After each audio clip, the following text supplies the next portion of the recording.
The three of us who are on the committee are here. Chuck's always invited and he's not. Do we have any public comment that was submitted? No. Okay. Becky, are you prepared and okay with taking minutes? I got it. All right. Then I'm good with the minutes from last meeting. The other two as well. Can we approve Yes. those by consensus?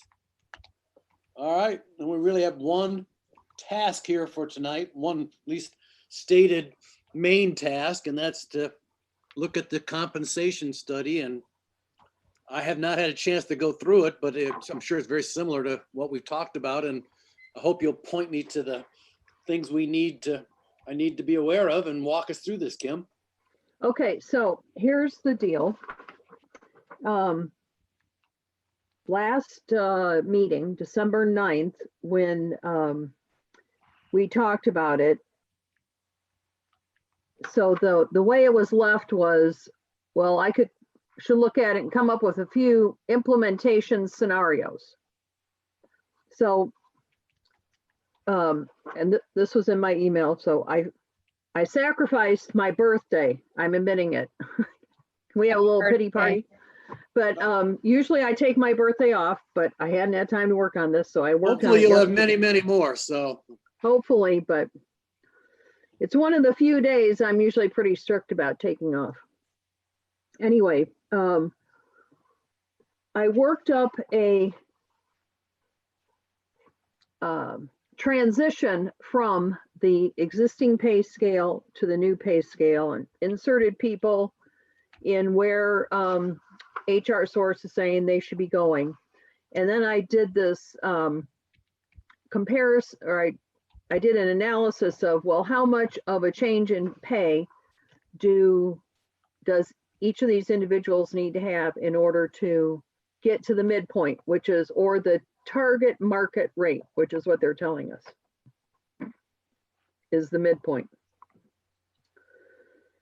And then I had some information from the business office on the current personnel budget, which is what I sent in my email that was saying, well, we only had $98,000 in contingency, which means that's all that the money there was to try to implement this. And then a couple hours later, after I'd sent that to you guys, I got another version from the business manager saying, oh, here's the actual version you should be looking at. So in this one, I haven't added up all the numbers with my calculator, but in this one, the contingency is $225,000, which makes a little bit more sense than the 98 did, because we had cut back about 6% on the amount of hours that was in the 2021 budget. And we had set money aside already for implementing the plan, and although we didn't think it was going to be this large, and raises, that was all kind of built in there, and we didn't know how it was going to turn out. And so even when we revised the budget, what we had agreed was that the money was just going to still sit in the personnel budget until we had this report. So from the information that I have, the bottom line is we could implement this. We have the money to implement it in full, which according to Catherine's report is, around $190,000. But I think the question really that this committee and the finance committee and really the board has to come to grips with before, as I was getting to the point of, well, I could do this scenario or that scenario. And finally I decided, you know what, I could develop 25 scenarios, and it's just a waste of my time to sit here and keep coming up with all these scenarios, because the bottom line is, what is the level of commitment to the results we've seen from this study? And are we going to implement it, and to what level? And then I can figure out scenarios based around that, versus, because there is enough money in that line item to do it. It's a matter of, what the, this committee and the believes is the right thing to do, what the finance committee is willing to include in the budget, and then ultimately what the board sees as appropriate. Well, I certainly understand and agree sympathetically with, yes, you don't need to be, you could make, like you said, 100 different scenarios. That's just a little game. We could set that as your task and you could do nothing but that. Right. Can you give me, can you tell us, like, just give us one scenario, what you were thinking would be the most logical, and then I guess I'm a little lost on personnel budget now and what we would have to add to make this, and what are our options as to if we don't take what HR source says, do we tell them to go back and try again, or do we have to figure it out?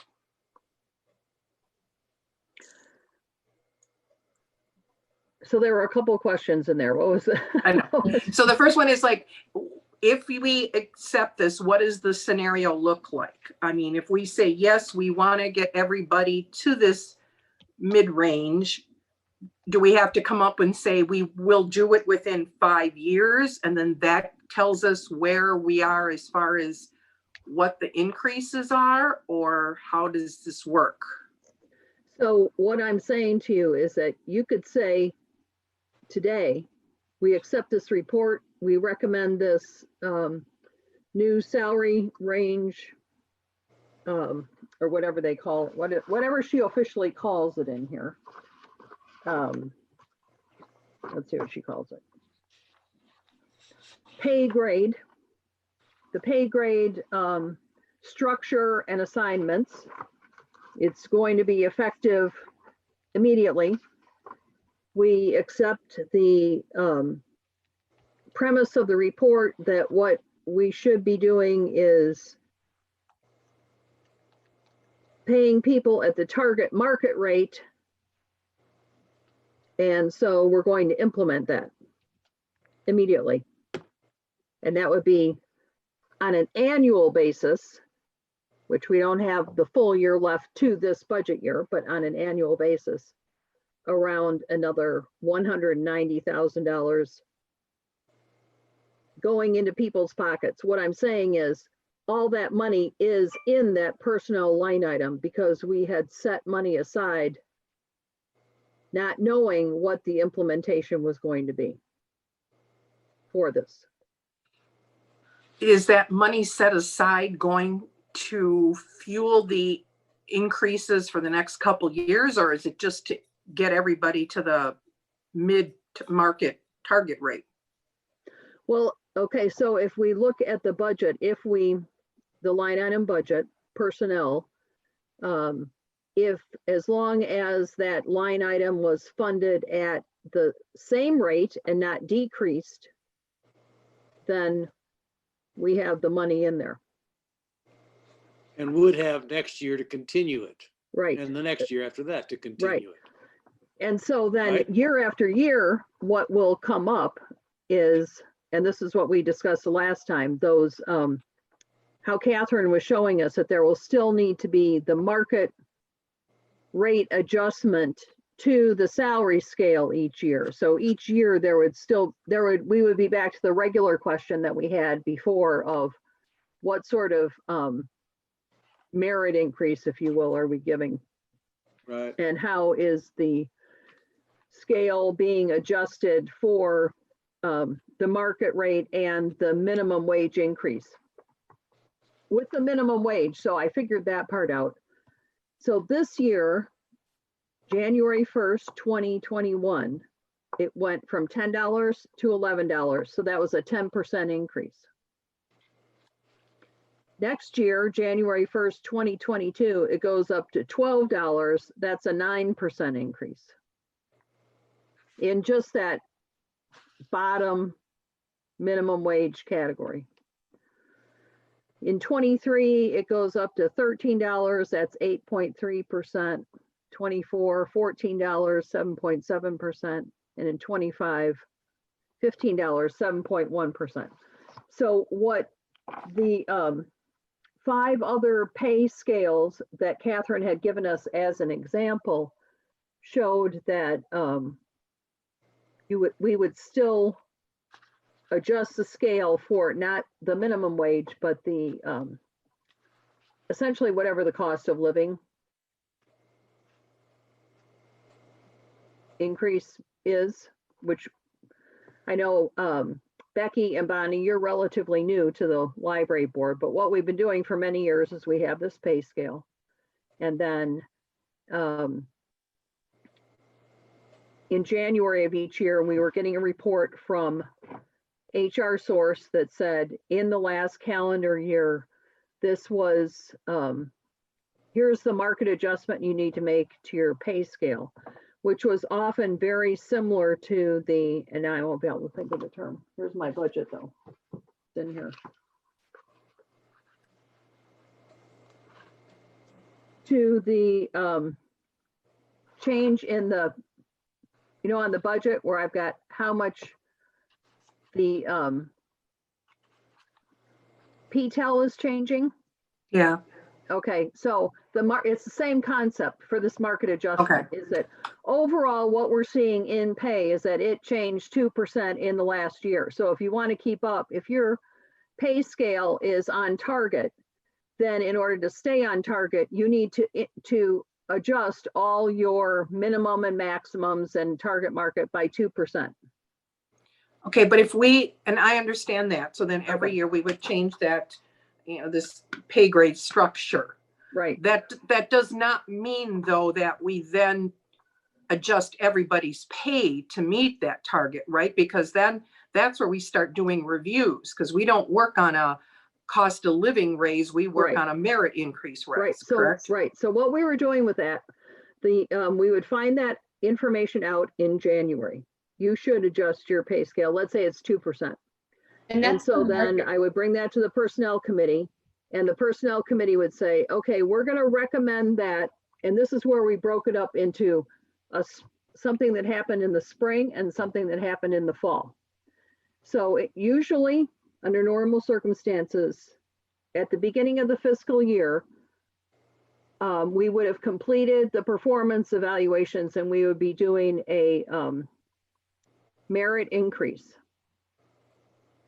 So the personnel committee would say, okay, we know that the market adjustment is going to be 2%. So we want our merit increases to be slightly more than that, so that when the market adjustment happens in the fall, it does not mean an automatic increase for people. So let's say with this 2% scenario, typically the personnel committee would say, all right, let's say then for meets requirements, we'll give a 2.5% increase. For more than meets, we'll give a 3%. And for exceeds, we'll give a 3.5%. So that people were always slightly above where they, you know, where the scale was projected to move in the fall. Does that answer your question, Bonnie? Do you get that? Yeah. Yeah. Becky, do you get that? I do. I just wanted to clarify. So did you say you get this information, just so I'm clear in the minutes, and I'm not putting every little detail, but that's the market rate adjustment? Right. Okay. Yes, and that's something that you find out every January? HR source actually sends it out. They say, Right. this is what we're, yes, to their members, which we are. They'll say, based on, you know, our analysis and our, the information we've gotten on our various salary scales and watching the trends and everything, here is the market adjustment you should make to your scale so that you stay competitive.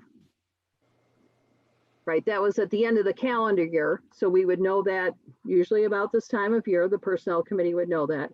And then we would discuss this strategy for then what are the merit increases going to be so that we can stay ahead of the market adjustment that will happen in the fall. Just out of curiosity, how are our employees paid? Weekly, bi-weekly? Every First 2 and- weeks. Every 2 weeks, okay.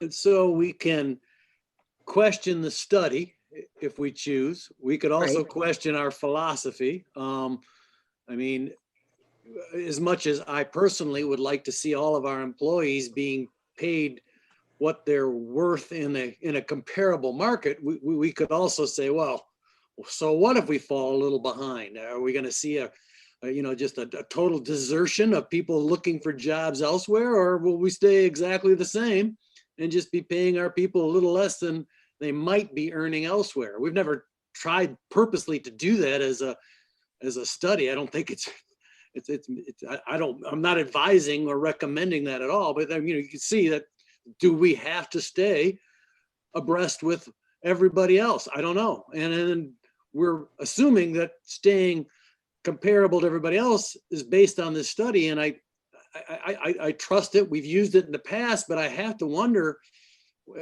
where is COVID in all of this right now also? I mean, is this study, I can't imagine people are getting raises anywhere really right now. And I would feel weird if, barring the study, or we were giving raises to everybody ourselves right now.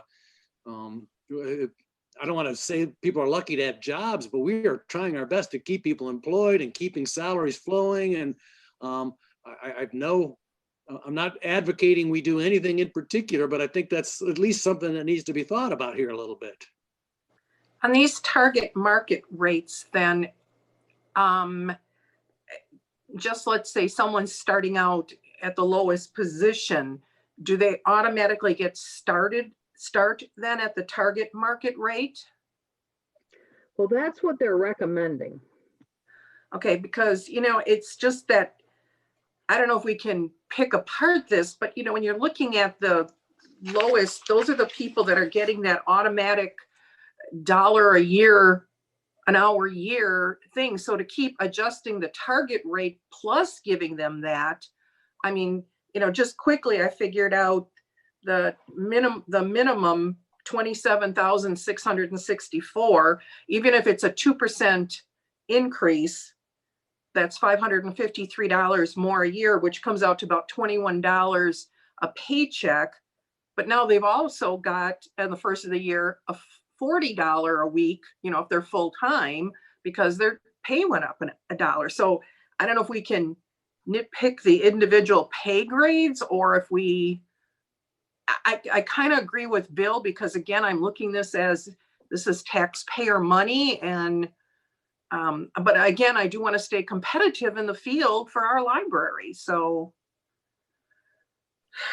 It's not an easy decision. I mean, I think if anything, in the past, we have erred on the side. I don't think we've erred at all, but I think we have been generous. I think we've tried to keep our people paid as well as we could pay them, within reason, within comparable, salaries.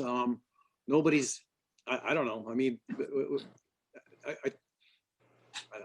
have no idea how our employees see their salaries in relation to other potential jobs out there, but that's the whole point of this study.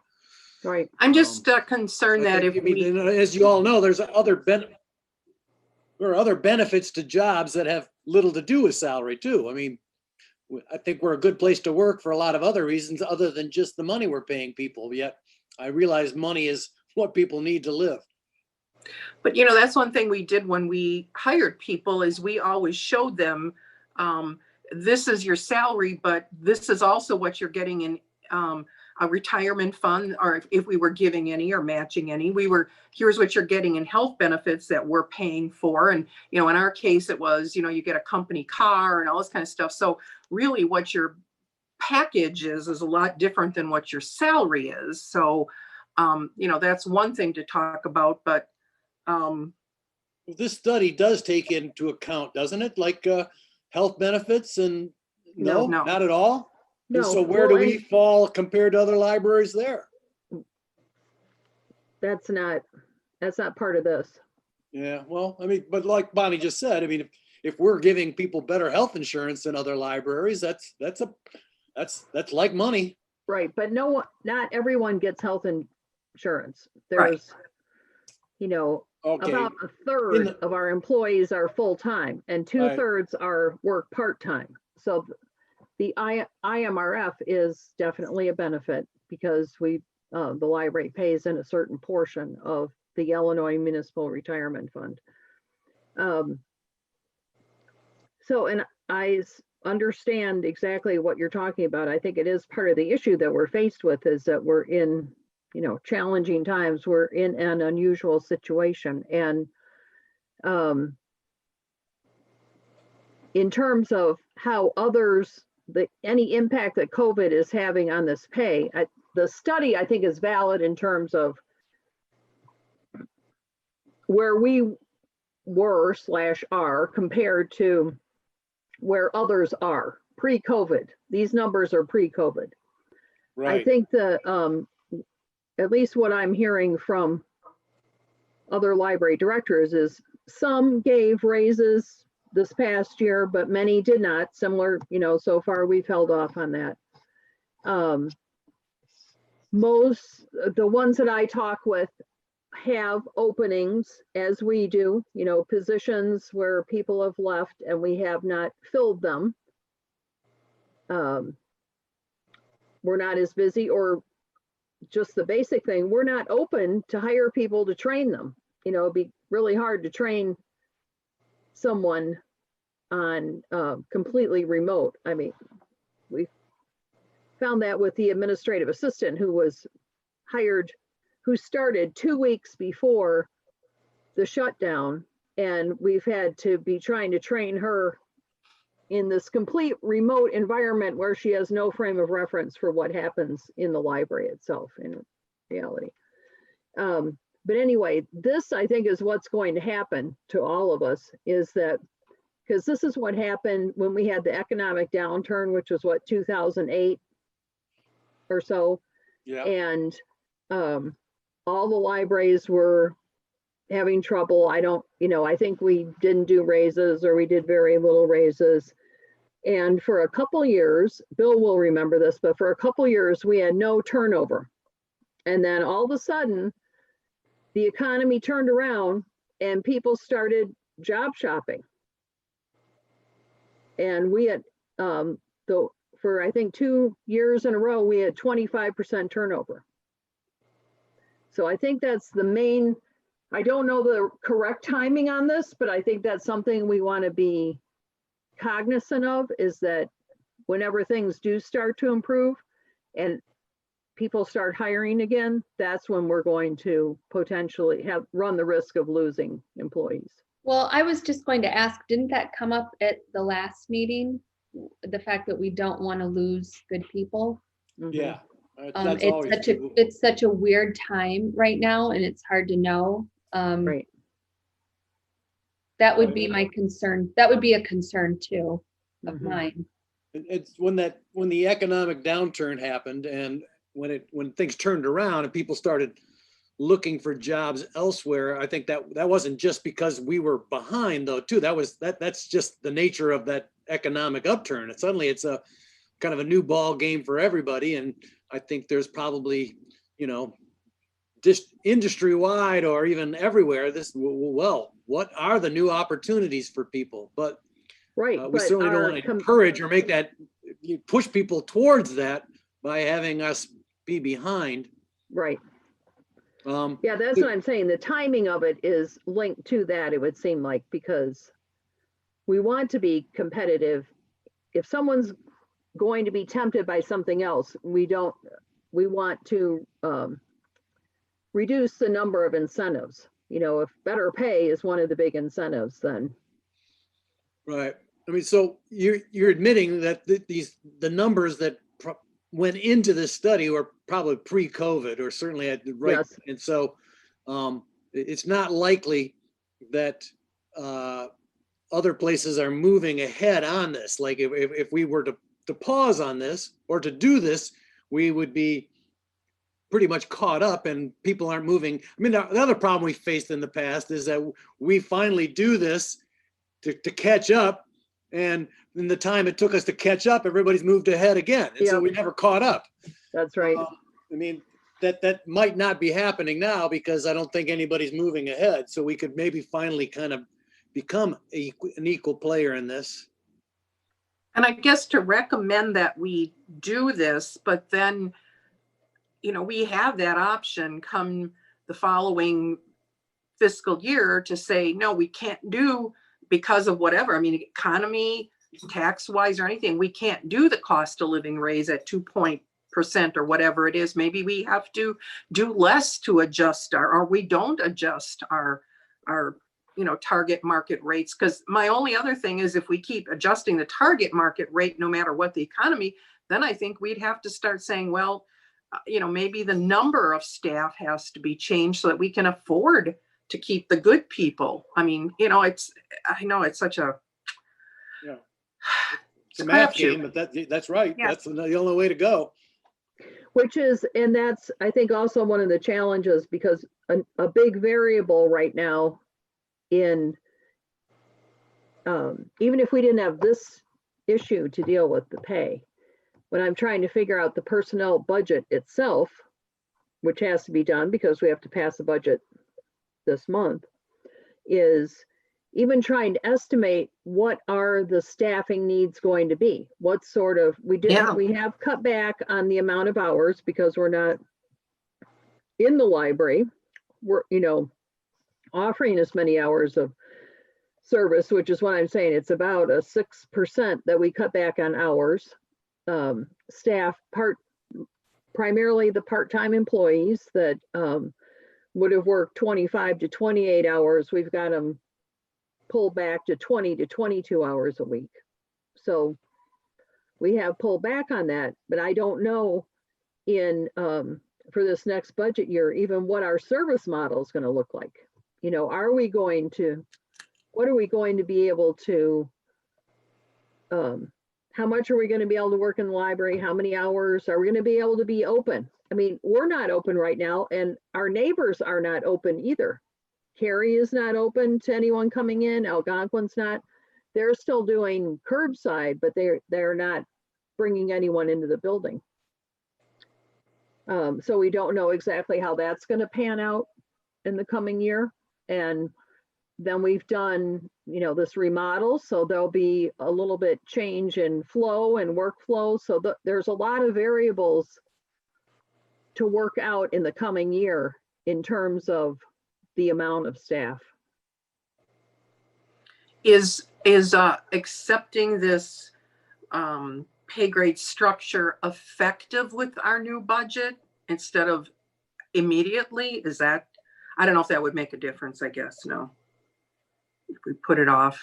Yeah, I think if we are going to accept it, I would accept it sooner rather than later for two reasons. One, well, the minimum wage increase has to be put through. And when I figured that out, it's already a 10%. So I did not try to get them to the target market. I just tried to keep them above minimum. Yeah. With the differential between like those who had been there. Well, what have I got? We've got a page that's been with us for 8 years. So she was technically above the new minimum, but it didn't seem fair that, she was just slightly above the new minimum and someone who was hired just last year at this time was going to be right behind her. So, I tried to keep that differential between the 9 pages that we have left. One of the other things that's in, so if we go to, if we're going to talk about a scenario, this would be the one that I could. Well, do we have, this shows you how little I've actually thought hard about this. And what you just said, kind of like, duh, yeah, Bill, you should have realized this, that because we've been cutting back hours, because the library has been, crippled and short-houred because of all of this, it's the hourly wage people who are still being paid appropriately for whatever work they do, but they're making less money than they would normally have made That's The right. salary people are, it's as if nothing's happened to them. And that's just the way it works. I mean, Right. what's our percentage again? What percentage of our total employees are hourly wage people? Roughly 2/3. Okay. And so do we have, I mean, at least some or significant more money in our personnel budget than we thought we would have going into this because of those people Yes. being paid less hours? Correct. I should Yes, have that's thought part of that. of It's a that's simple equation. I just never really thought about Yes. it much. that is part of it. And that was when we were talking about the revised budget at the board meeting in October. That was Alice's point. She's like, well, we've cut back on hours, so why aren't we cutting back on the personnel budget? And I mean, a couple reasons. One, we don't, if you cut back the personnel budget now, what does that mean going forward? You know, and so as well as we didn't know what the results of the study were. And so the argument was we're leaving it in this line item to see what the results are and if we need it. And that's why it's a critical decision now, because the finance committee is going to meet. And I'm sure that there'll be some board members that are like, well, we've had to cut back on staff, so why isn't this line item reducing? From my point of view, I would keep the money in the personnel line item. If we don't use it at the end of the year, it's available and it goes into reserve funds and it's used for other purposes.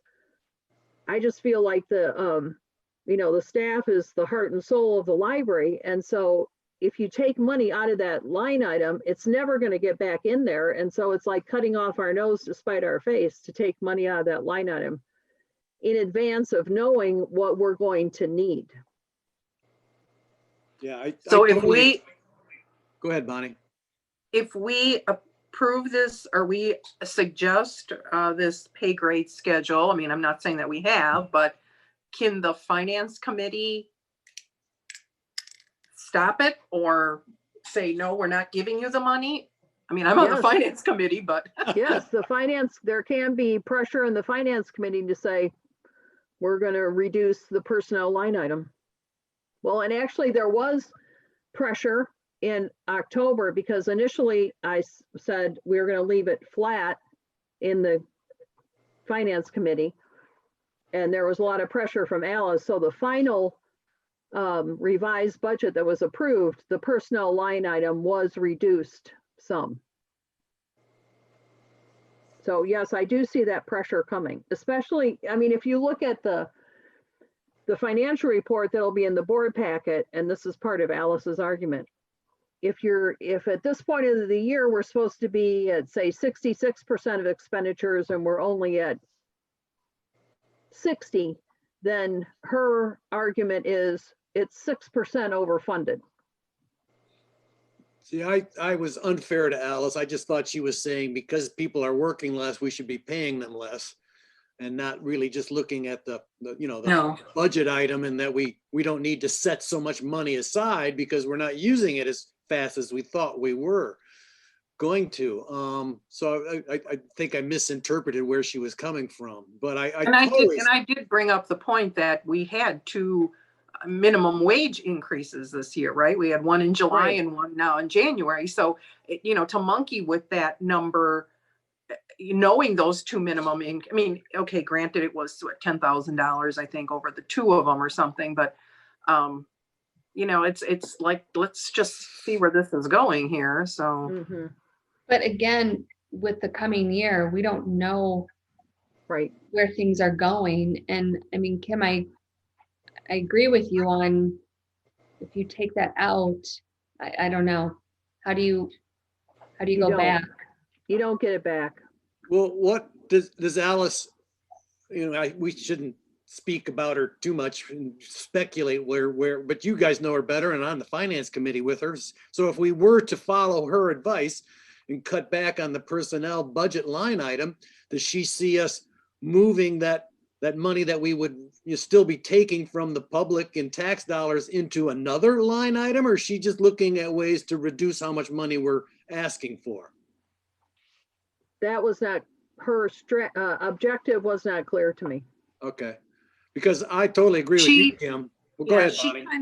she kind of makes the point, and I agree, is that what it looks to the taxpayers.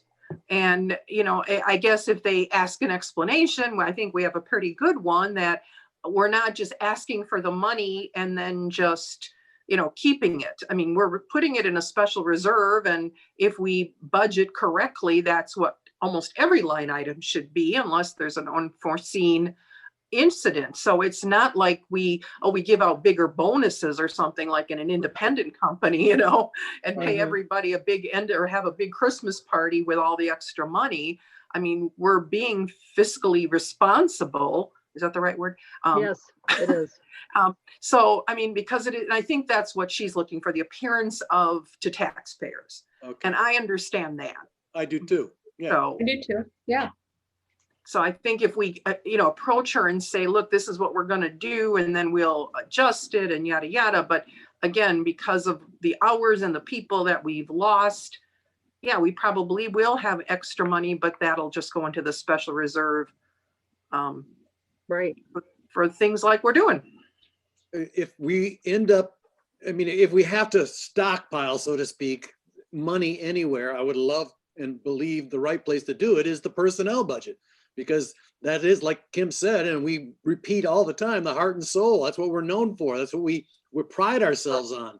That's really who we are the people who work in the library. And so paying them fairly and being able to pay them comparably to their, you know, compatriots in other places is important. And we need to have the money set aside to do that. And if we have a little bit more there than we thought we needed or that we choose to use, putting it, and we're going to need to add money to the reserve fund somehow, because there's not going to be any reserve fund after this. Who knows what might still need to be done when we come out of repairs.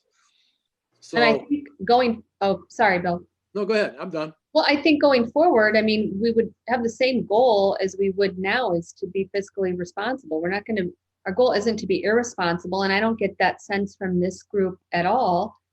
I mean, it's just to make sure that what is there if we do need it, depending on what happens with this year. I think if we present it to the board as a whole and say, again, what we're saying, you know, that this line item in the budget is one of the most important that has to be funded, because if we want a great library, we need great employees. And I don't think anybody's going to argue with that point. You know, we need competitive pay scales in order to get good employees, or we're not. You know, and I've seen that in companies where you get the best of the worst that's left over because nobody else wants them, no matter what you're paying. And that's not where I want to be. So with this study saying we're behind, with the minimum wage increases that just keep rolling in, what do we need to? I think we're all pretty much in agreement about our support for paying our employees as well as we can and keeping them comparable to others. But what do we approve here tonight? Now, does that give you more guidelines for creating a scenario, Kim? Or do we just say we want to implement this study in a way that you'll design as a going forward plan? So just so I get this straight, the payroll analysis report says to get all the employees, and I'm looking at the one that goes by name. So that's 55 that are under target market rate, which would be what we would be saying they would need to get. And that's a total of $189,310. Under minimum. And then under minimum is the 3,700, because that's only the 10 people that they are now at minimum wage. Right.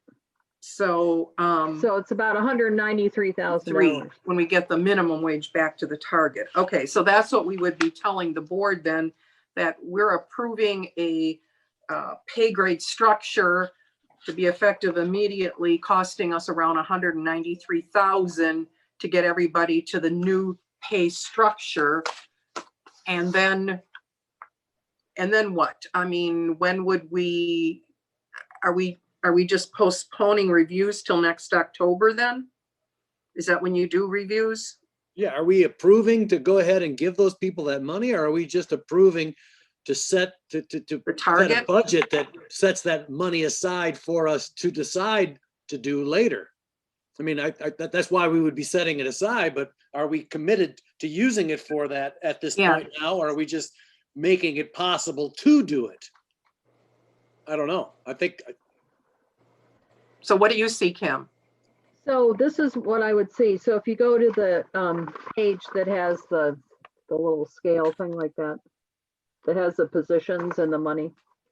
Right. I would say a recommendation that the board approve this as the new salary scale. And that we're implementing the changes to the minimum wage, just to get people, at or above the minimum wage, which is grade 1. There are implications with grade 3 because the library assistant 2 and the library clerk 2, primarily so in the previous pay scale, the library assistant 2 was, let me grab my chart. Is this the chart? I got so many charts going here, guys. The library assistant 2 was in grade 5 and the library clerk was in 3 on a different scale, but there was a difference between library clerk 2 and library assistant 2, and they both are in circulation. With this study, they come out as the same, in the same pay grade. And it actually works in terms of a change in workflow because the library clerk 2 position, those employees were working, they were checking in materials and doing clerical work that was behind the scenes. They did answer the phone, but that was their only interaction with the public. Whereas the library assistant 2 worked the front desk, the circulation desk. So with this study, it's saying they're both being paid, they're in the same pay grade, but there was a difference in level of responsibility. With the automated materials handling, it's creating a change in workflow anyway. So what we really need to do is just integrate the library clerk 2 and into the library assistant 2. So anyone who was a clerk needs to get upgraded to library assistant 2. So it's just one position that is, and all the employees in that position share in the similar responsibilities. There's not going to be this division of work that existed prior to it. They're saying library clerk 2 will do the same responsibilities as a library assistant 2. Yeah. So if they choose they don't want to do that job because it's too much involved with the public, are they just downgraded to another job description then? So far in the discussions that I'm aware of that Julie Gibson's had with the CERC staff is we're not getting that sort of pushback because actually part of what happened with curbside is the library clerks and the library assistants were essentially doing a lot of the same work during curbside. So that division of responsibilities started fading. They also both are working the call center. So it is a natural transition that's happening, and it would have happened even without COVID with the introduction of the automated materials handling. So those 4 clerk 2s would immediately need an upgrade in their pay. But you're not saying everybody in the library would be upgraded. Okay. No, I'm just saying so far the pages, the library clerk 2s. Okay. And then the other one that Catherine had pointed out, but the administrative assistant position. Correct. Definitely, yeah. Is below grade with the new scale. So that position. And I, as much as I would like to get people to target market, in most of these instances, I'm just talking about trying to get them up into at least the lower, above the minimum, somewhere between the minimum and the target market. Okay. So I think that would, be our 10, 14, 15, about 15 employees. And it looks like only one is full-time. Yes. Those are the only ones we would adjust pay immediately. The rest we would, when would you work then just to get them there? The rest of the employees. So this, I am very sensitive, as you are, to the situation that we're in. I just, as much as it'd be nice to give raises, I don't feel like it's the right time to be doing that in the world, in our community. So we're not really spending the $193,000 that we're Right. looking at. We're just saying that's what eventually we will have to budget as And we get what- everybody. What I would like the commitment to be is that we are earmarking that money in the personnel line, and it will stay in that personnel line so that hopefully, you know, in 2021 at some point, things will be improving and will, you know, it'll be the right time to make that sort of change. I mean, you've identified that change to library clerk too, in terms of the RFID, and there may be other subtle changes that will become clear once we open the new library, so to speak, and everybody adjusts to the new flow of everything. And then COVID could severely change how some things happen too. So there could be other tweaks to this thing that we're not even foreseeing at this point. Right. I think what's important though is to preserve, right now we're in a strong position in that we have enough money in that personnel line item to fund this. I don't think it's the right time to do it. But I don't want us to lose that strong position of being able to implement something that we really do need to implement in order to stay competitive. In other words, we don't want to give that up in that line item. Right. And that there are positions that you just mentioned that need to be immediately adjusted. Yes. Then in the best of all possible worlds, and COVID is defeated and our new library is clicking along like the well-oiled machine we all once were prideful of and will return to. Like, I don't think July and August is going to do that, but let's say it does, and we could talk seriously about putting this thing into gear then and paying these people a comparable wage to what other, because like I said earlier, and I think is true, nobody's pulling away from us at the moment. The other places, I can't imagine, you know, across the board, you know, bonuses and increases of pay in these whatever industries, whatever libraries she looked at to put this study together. They're all in kind of a holding pattern also, I'm assuming. Yes, I believe they are. I think that we're all faced with but when that tide starts to turn, we want to be able to respond. Yeah. And, you know, I think it will happen. I'm not sure what the city of Crystal Lake did this year in terms of raises. Normally I'm watching their city council packets so that I can, you know, let the board know what was done. But with everything that was going on, I missed it this year. They do it in April. They approve a new salary scale and they say what their range of increases is going to be. So I'm not sure what happened with them this year. I think they had something in there for an increase, but I cannot swear to it. But I think just in terms of our community, we have to recognize that there are a lot of people out of work.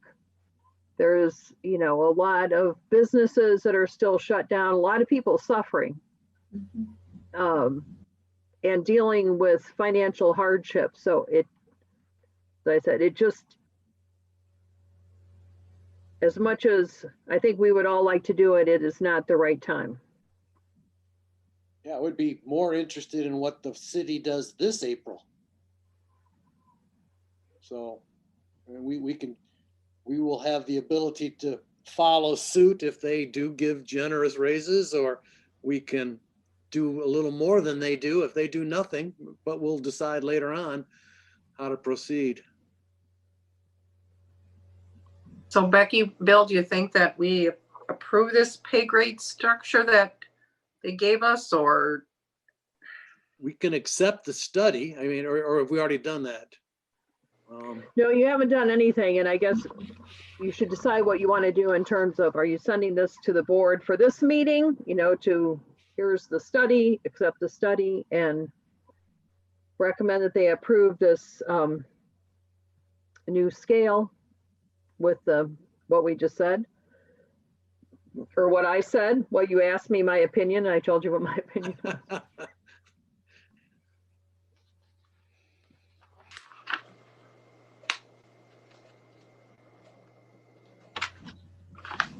Come on, Becky, you're the newbie. What do you think? I mean, it's hard because I'm not familiar with what libraries pay, and maybe that's my fault for not doing research, but this is your research, Bonnie. You paid someone to do it for you. It'd be very hard for you to get that info on your own. Yeah. And I did see in the report, you know, how many places she went to and I'm not she, but the study looks at the different, not just libraries, but nonprofit organizations and government organizations and that. And so this is what they come up with. I don't think it looks out of proportion for where we are in McHenry County. You know, if we were a small rural library, this probably wouldn't look the same, but. Right, it would not, because the group of libraries and organizations that she would be using would be in a different demographic than what we gave her. Right. So I think we should move it forward. That's my opinion. The study, and I mean, I'm saying that as also being on the finance committee.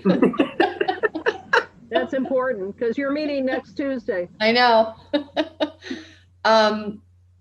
But again, we're still being responsible about it. You know, I mean, it's still there. That line item is still there. It's just, there are so many unknowns with this next year, next 6 months, year. Mm-hmm. It's so hard to know. And I think, I mean,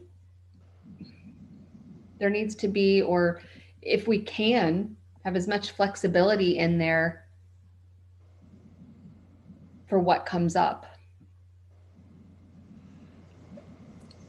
And I think presenting it, since Becky and I are both on the finance committee, you know, and it sounds like both of us are on the same page, that, you know, being fiscally responsible plus wanting to have good employees, and this makes us a fair market employer. I think we could maybe answer any questions they would have. Please do, Bonnie. Maybe Bill wants to come. Bill wants to come as a guest too. I was just going to say, when you're done, that I will want to approve this and move it forward just on principle and philosophy alone. I mean, that's where I've been and that's where I always will be. And the line items and the financial discussion is secondary to me, I guess. I mean, that's foolish and that's the derelict of my duties, I guess, but that's why we have a finance committee and probably why I'm not on it. You guys can pay attention to that stuff and rein me back in if I go too far, but it's our employees. We're just trying to pay them what they're worth. We're trying to pay them what they could make everywhere else, perhaps. I mean, it's what we're paying for this study, so we should, you know, pay attention to it, or why are we buying it? I'm not sure I could explain it any better than you guys already have. I mean, what we're agreeing to do here right now is that this will, at some point, we hope soon in the future, become our pay scale. But we are not implementing it as of today. We are going to wait to decide exactly when to do that in the coming months, but we need to set aside enough money in the personnel line item in the budget to enable us to do this because it is our intent. Is that really what we're saying here today? I thought we were saying that you were recommending the pay scale and that we were going to implement the pages, the library clerks integrated into library assistants, and the other position that would be below minimum, that we want to implement the pay scale. The part of moving employees closer to the target market rate is what we were waiting for the correct time to move forward with that implementation. But we want the money to do that to remain earmarked in the personnel line item. Okay, that clarifies it a bit. I mean, Yeah, like don't take the money away from us and we will table the actual implementation when we see fit because of what it looks like. But I do agree that yes, the admin, the pages and the library 2 clerks need to be adjusted immediately. because I mean, of and because of the changes in their jobs and because of the minimum Correct. wage thing. Yes. There's really no choice. And so really, as has been the case every other year we've done this, implementing this pay scale is not giving people raises.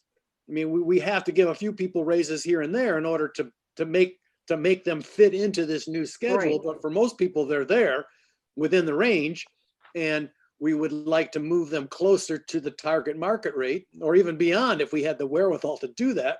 But then we're not going to do that immediately. We're going to reserve the money to enable us to do that. And I think I wouldn't even say those 15 people, I wouldn't even say that they're getting raises. I would say they're getting pay adjustments. Yeah, to get them within the new Yes, salary because range. to me, a raise sounds kind of a merit thing, and I don't want anybody else to interpret it that that's Right. we're picking them and not other. We're just doing a pay adjustment because of what the study Results showed. of the study, yeah. Right.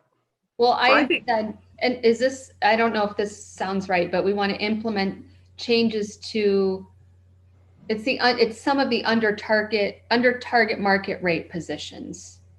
Yes or no? That's almost all of them. I Well, mean, the first is the No. minimum. Not all of Person- them. Yeah, but most of them are under most of target. them are in that position. Yeah. So Well, we're but the ones looking- that Kim was mentioning. Yeah.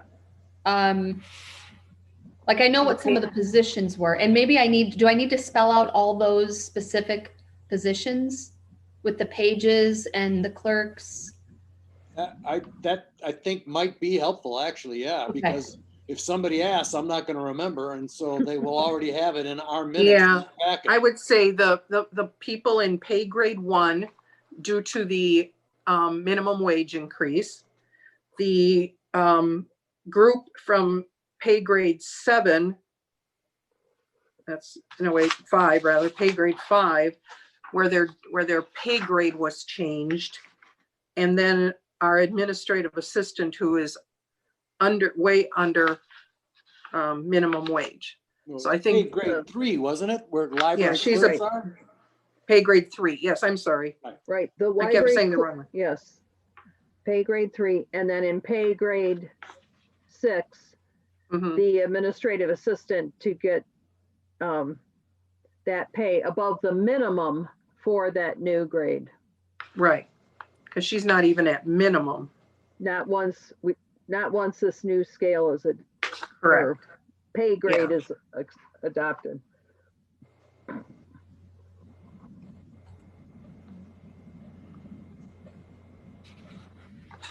But we have adopted this suggested pay grade from HR, whatever their name is, Doris? almost every year. Every year since we started paying for them to give us one, haven't we?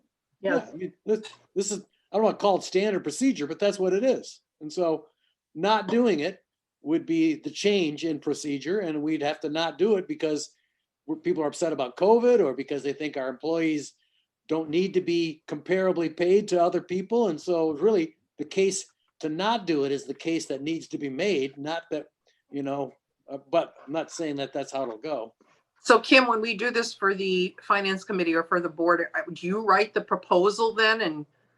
And, okay, So I would put it in the board packet, which will be going out at the same time as the finance committee packet, but it does help me in that that's how I will propose the personnel line item to the finance committee based on okay, this recommendation from the personnel committee, okay. which in theory, the finance committee is supposed to ask the various committees, like they should be saying to personnel, what sort of money do you need for personnel? They're supposed to ask facilities, what sort of money is needed to be funding facilities? But over the years, it's just been relied on me and other staff members to carry that message from one committee to the finance committee. But as I say, in theory, based on your bylaws, these committees are supposed to be providing input to finance, and finance is supposed to be funding those appropriately. Okay, well, we're giving them the info, so. Well, I'm comfortable with this. I'm comfortable with the pay range. I'm comfortable with just the number of people. I was a little concerned we were going to try to do everybody in one big swoosh. That concerned me, but I understand, yeah. So I'm very comfortable with this. Yeah, And as I say, I would like to be able to recommend that to you, but I do not think it's the right thing to do right now. So the only real pay adjustments, not raises, the only real pay adjustments are the ones we have little choice but to do because of the minimum wage thing and the change in jobs. Change in pay structure, yeah. pay structure, yeah. Well, and I guess how the study showed the range they should be paid in, or, something along those. I'm not exactly sure the right combination of words to explain it, but it's a result of the study. Mhm. Okay.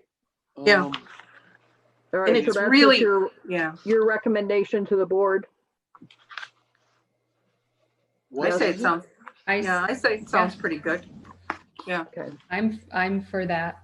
I am, yeah. I mean, I think we're all in agreement. I haven't seen it in writing, but I think hopefully Kim can put it in, or maybe Becky already has in her minutes. I don't know. That's, I need to tweak it. Unless somebody's got a really good one, you can send it on my way. Kim could put it into words, can't you? I think If someone starts it, I can, yeah, do I think my Becky's best. got it I there. just know I have the pay grades and everything mixed up. Like Oh, I started keeping track of when you're talking about the different positions, and then I was like listening and talking. Uh-huh. I Like, know. oh shoot, what were those? Yeah. Yeah, I'll fill in the blanks. Well, we, as the Personnel Committee, is recommending that the pay grade assignments as, the new pay grade assignments as recommended by HR sources be implemented for the 2021, and that various positions that need to be adjusted immediately in order to fit into this new pay scale will be taken care of immediately also, but the any further adjustments to get our employees closer to their target market rate will be discussed at a later date. But we believe it's important that the budget item for personnel remain. I don't know, are we sustaining it where it is? Is that what we're doing? Or are we asking, we need to keep enough money in there, and I don't know if we're asking for more or keeping it where it is. I don't know what the right verbiage is for that. I think maybe we should be specific and say that we want, we'll just make it a round number, $190,000 to be earmarked in the personnel line item for future implementation of getting closer to target market rates for existing employees. What was it for this year? It was a weird combination because when I wrote it last January, we had put 3% in for raises overall. We were, we thought we were doing our normal. We had put some 30,000 for minimum wage, not knowing at all what it was going to be. I think part of what I put in there just came down to how much money was left in the budget that I could kind of shove into that. And then there was another 30, I think that was just the normal contingency, because we agreed that it should be, somewhere, some contingency needs to be in the personnel budget anyway each year, not knowing what we might run into, what sort of scenarios. So some of this money, additional money that's there, is a result of this cutback in the number of hours and positions. There are some, like so for example, pages. We had 15 pages, 15, when we went into, or it might have even been more than that. We might have had 17 pages when we went into COVID. And now we're down to 9. We've lost that many. I don't think, well, right now, just based on the volume, we will not be filling all those page positions. There's not as much volume, turnover of materials. And even once, we've all been vaccinated and we can go back into the library, I'm sure that we will see an increase in use. I don't think it's going to happen overnight, though. I think it'll be over time.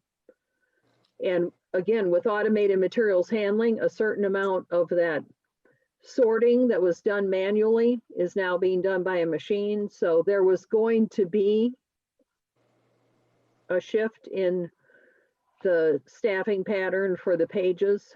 So some of these, as we've been saying, some of the changes that have occurred may hold. There will be other changes that will come into play.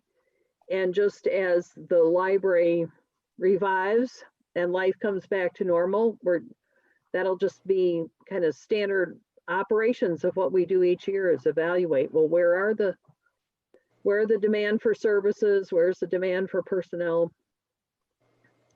Even with the programming, so much of the programming is being done virtually, which actually is harder and more time consuming than when we do it in the library. At the same time, we're getting more bang for the buck out of the virtual programs because more people are viewing them. You don't just have to be available at 4 o'clock on Tuesday to come to the program. It's recorded, and so you can do it at any time that you want. So at least among library directors, the thinking is that some of these changes from COVID are probably going to hang around, but we just don't know what those are going to be and how it's going to impact the workflow and the need for personnel and what sort of skills we may be hiring for. Because the whole doing the virtual programming has turned out to be a much different skill set than necessarily doing it in person. Seems like every conversation we have comes back to we don't really know what things are going to be like. As well it should be. We just don't know. We don't. How close to what was once normal will return, and whether we'll even need or want to go back to some of that, like you just said. Right. But what I was curious about was when you just threw out that number, we need to have 190,000 in that. When Alice hears that number, is that more than last year, less than last year? Is that the exact same? I mean, that's the kind of, I'm just trying to gauge people's reaction to that number. So it's based on the results of the study. Right. That okay. if That's what we say we need because of this study, which we're adopting. Yes. But for my own purposes, then, is that more than we had in it last year or less? So through various occurrences in this current budget year, we have been able to amass $225,000. So it's less than Right, but what do we budget currently for? have available to us. It's more than what we had set aside at this time last year. What did we set aside?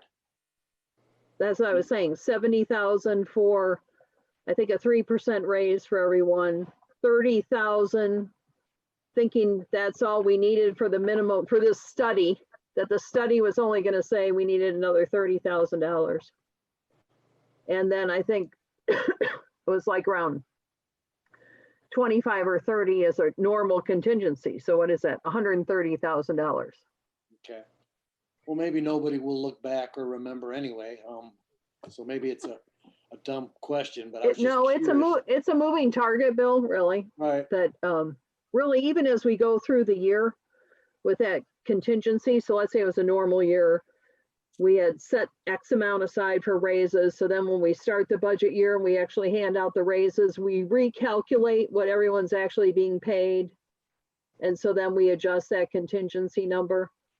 So then let's say somebody retires, they get paid out for 6 weeks of accrued vacation time. So that has to come out of the budget. And then we hire someone maybe at a little bit lower rate. So that gets recalculated. So that contingency number gets adjusted all the time, you know, based on these changes in the personnel budget. okay. You know, or we have someone go out sick and we have to, for a prolonged, let's say 12-week FMLA absence, and we have to replace half of their time. So then that's additional money that we're spending. So that's why there's always a contingency line in that personnel budget, so that we can kind of ebb and flow based on what's happening within this, you know, group of 60 to 70 employees. Will that 190,000 that we want to set aside enable us to not only move the people immediately who need to be moved to, you know, because of this new scale we're adopting, but does that also allow us, if we so choose, to move everybody to the target market rate? Yes. Okay. Well, that's what we would, in a dream world, maybe even this real world, would like to do, and maybe we will do. So we need to set aside the money to do it if we choose to. Right. Simple as that. All right. So it's really just a kind of a four-pronged thing. We're gonna take advantage of the study we paid to have done for us and implement it. We're going to make immediate pay adjustments to those people who need to have it in order to fit into this pay scale, because we've just approved it and adopted it. And we're going to set aside enough money to, we hope, at some point, move everybody closer, if not to the target market rate, to make us a comparable employee to everybody around us. Right. Okay, I got it. I can live with that, because that's the kind of thing I think we ought to do. But then I'm not worried about the bottom line and the finance. I'll let the finance committee decide whether if we can and should do it. But I think it's where we should be moving. Is the rest of the Becky, Bonnie, you're good? I'm good. Yeah, with what we've I'm good decided. with what we decided. I just want to know, Kim, is there anybody on this list that you think even partially should get something more because of how low they are? I mean, if we can do that, I mean, you know, is there, I mean, you don't have to say who it is or anything, but No, I think that the next level of discussion we would be getting into would be more along the lines of who's really gone, you know, above and beyond during these last, what are we up to, almost 10 months now? And, you know, that's Right. okay. a whole different topic. Okay, well, we can table that, because I mean, if you feel there is anyone, I mean, I would think that would be okay to come back to us and say I would like to look at these 2 or 3 positions because they're so below the, Well, no, everyone will be at the minimum, except for what we've talked about, you know, the ones Okay. that need to be adjusted. Well,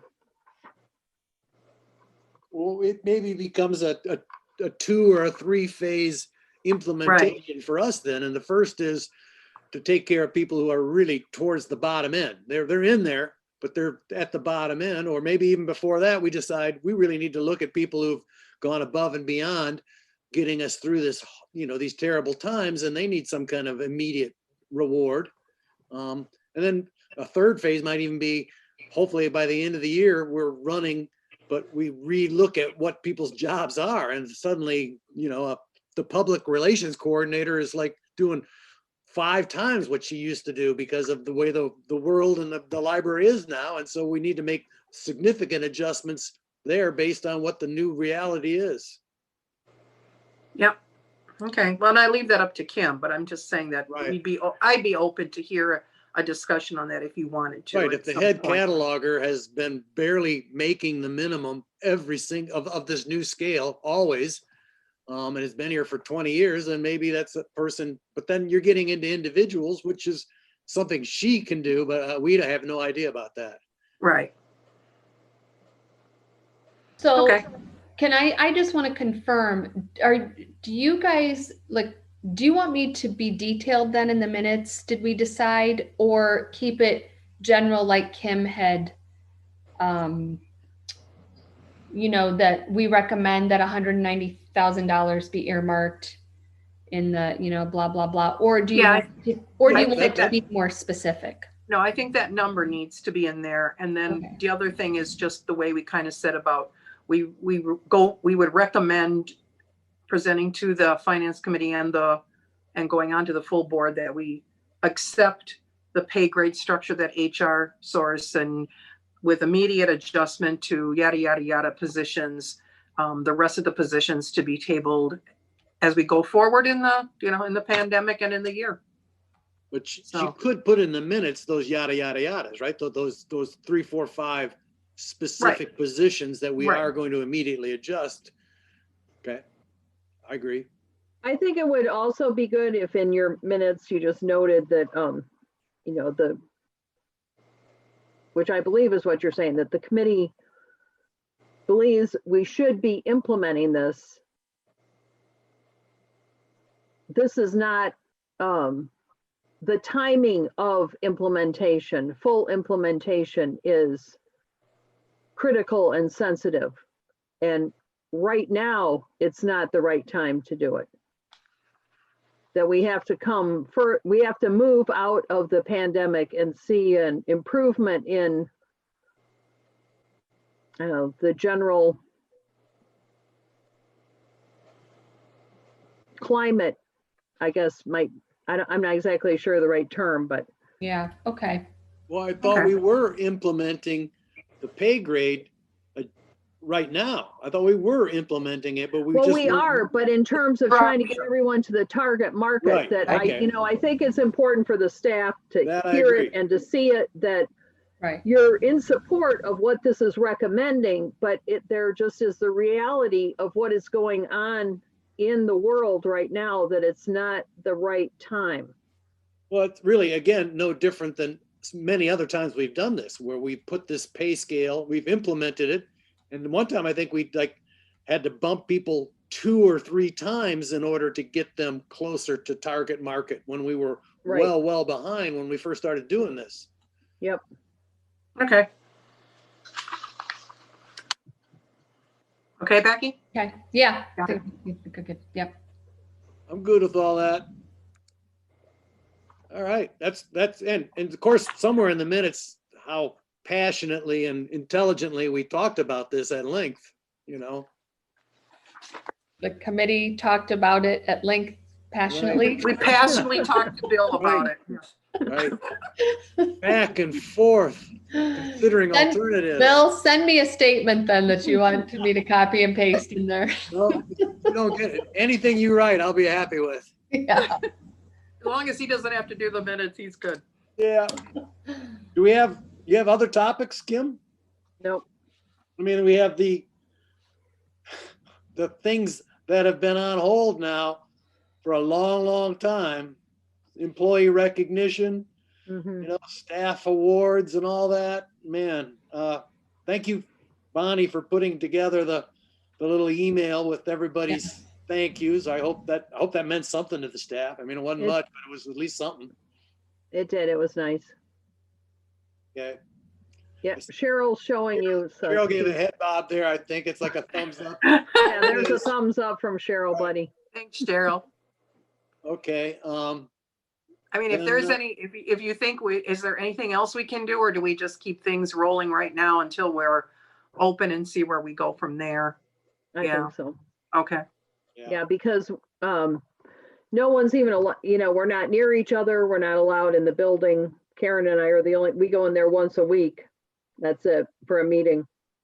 I mean, for the 5, 10, and 15 who get, kind of the rote gifts from me for those milestones in their service to us, those we still could do, and I could, deliver them individually, but the holdup there is and still is, if I'm going to engrave them, I mean, what do they want their names to be? I mean, I actually thought a few days ago or a week ago, maybe I should just order them and skip the engraving, and yet that's kind of what makes them a little special, Yeah. I think. So Yeah, I think I would wait till they're special. So, but I don't know.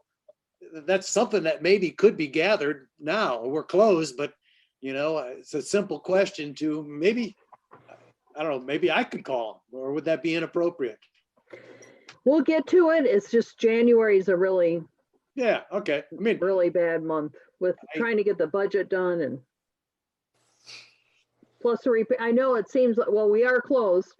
The repairs project, at least for me and Karen, there's still a lot of work that we're doing because now we're in this phase of, they call it submittals. So like you approved a millwork contract, and now they turn in drawings of this is what it's going to look like. And so all that has to go through the architect and the owner. And because we're on the fast track, everybody wants it done yesterday. So there's a lot of immediate things like that, and it'll go on the full 2 months, but it's right now it's critical because there are things like, well, we've got to get it ordered, if you want to have it in by the mid-February. And is there any necessity that any of us be at that the variance for the city council? And I mean, that's yes, I just found that out today that they want us there, so I have to find out more information. but that's on one of our meetings, isn't it? I know, that's why it's tricky. What is that, the 20th? Yep. So that is our regular board meeting, isn't it? Yes, it is.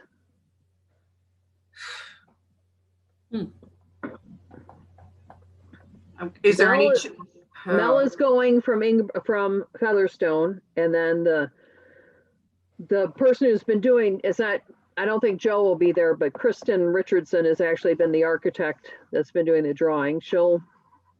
They'll be there, but I have to find out if they're doing in-person meetings, and if it is in person, is there a limit on the people? Because I'm not sure what space they do the meeting in. But this is the Featherstone had regular, done but that's all a planning committee, right? That's a Planning and Zoning Commission. zoning. Okay, yeah. Yep. Okay. Do we have all right. do we have a next meeting? Not Okay. yet. Okay. Talk about that right now.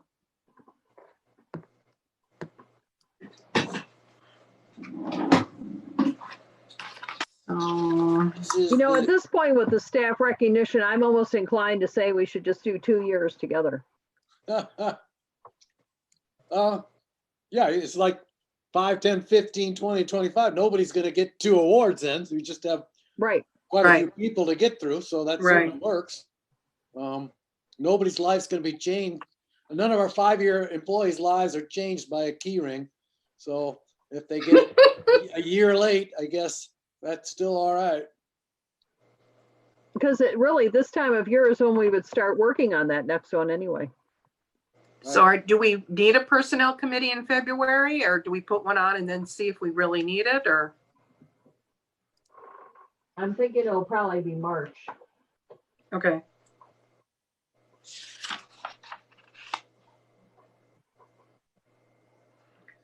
So the second Tuesday that we have now is the 9th.